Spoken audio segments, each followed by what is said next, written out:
దిశ దానిలో ఇప్పుడు నిర్భయ కేసు ఉంది. నిర్భయ కేసు 13 ఏళ్ళు నడిచింది. అవును. 13 ఏళ్ళు అందులో పాల్గొన్న ముద్దాయిలు కోర్టు ద్వారా నిరూపితమై ఉరి తీసింది. అప్పుడు కాంగ్రెస్ పార్టీ ఎన్కౌంటర్ చేయలేదా? ఆ 5గురిని తీసుకుపోయి ఎన్కౌంటర్ చేయలేదా? కానీ వాళ్ళు అప్పుడు ఎన్కౌంటర్ చేస్తే పబ్లిక్ సైలెంట్ అయ్యేటోళ్ళు కావచ్చు, ఆప్ వచ్చేది కాదు, సెంట్రల్లో బీజేపీ వచ్చేది కాదు. రాసుకోండి మీరు. ఓకే. కేంద్రంలో కాంగ్రెస్ వచ్చింది మళ్ళా, ఏది 5గురిని ఎన్కౌంటర్ చేస్తే. కానీ వీళ్ళే నేరం చేసింది అనేది జనానికి తెలవాల్సిన ఇంపార్టెంట్ ఉన్నది. ఓకే.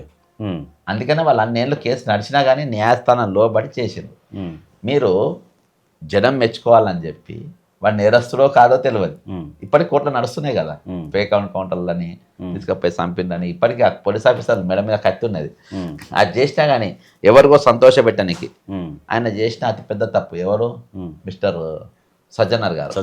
ఈరోజు కేసీఆర్ చేపిస్తే చేసింది కానీ